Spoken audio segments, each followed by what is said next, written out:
بسم اللہ الرحمن الرحیم۔ السلام علیکم ناظرین، میں ساکیوں آج 29 اگست 2023 کا دن اور صبح کے 5 بجے ہیں۔ ناظرین، تمام دریاؤں کے حوالے سے میں آپ کو اپڈیٹ کر دیتا ہوں۔ دریا ستلج، راوی، چناب، جہلم اور سندھ کی جو تازہ ترین صورتحال ہے اس حوالے سے مختلف ہیڈز اور براجوں پر، اور موسم کے حوالے سے بھی آپ کو بتا دیتا ہوں کہ اس وقت جو کبیر والا یا جنوبی پنجاب کی آپ بات کر لیں، اور وسطی شمالی جنوبی پنجاب میں طوفان بھی ہے اور گہرے سیاہ بادل بھی ہیں اور ساتھ بجلی بھی چمک رہی ہے، تو مطلب بارش بھی ہو رہی ہے۔ تو اس طرح کا ماحول ہے۔ اب دیکھو یہ کب تک صورتحال چلتی ہے، 24 سے 48 گھنٹے، اور اس کے بعد جو FFD نے بتایا ہوا ہے وہ 2 ستمبر سے بارشوں کی پیش گوئی کی جا رہی ہے۔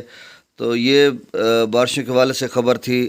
تفصیل میں جانے سے قبل آپ سب سے گزارش ہے کہ میرے اس یوٹیوب چینل چشم ثاقب پر جو نئے دوست احباب ہیں وہ اس کو سبسکرائب کریں۔ بہت شکریہ جو کر چکے ہیں، ان کا بھی میں تہ دل سے شکریہ ادا کرتا ہوں، ان کو ویلکم کہتا ہوں۔ اب دریاؤں کا ڈیٹا آپ سے شیئر کر دیتا ہوں، باقی 7 بجے میں آپ کو اپڈیٹ کروں گا۔ دریائے ستلج میں ہریکے اور حسینی والا ہیڈ ورکس پر تقریباً 1,20,22,000 کیوسک ہوگا۔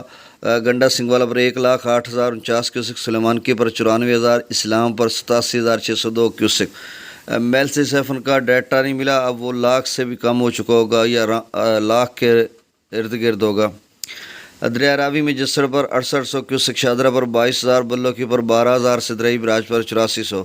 دریا چناب میں مرالہ پر 22,000، خانکی پر 22,000، قادر آباد پر 12,000، ترمو براج پر 68,000، پنجنند پر 76,000۔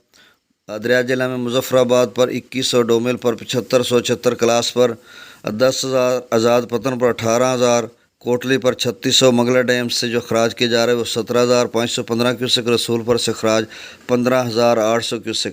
دریا سندھ میں سکردو پر 78,000 کیوسک، پی بریج پر 1,34,000، بشام پر 1,31,000۔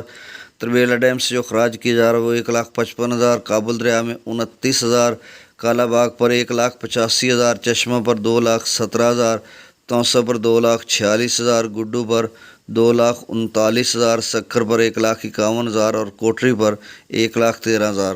تو یہ ڈیٹا تازہ ترین تھا۔ بہت شکریہ۔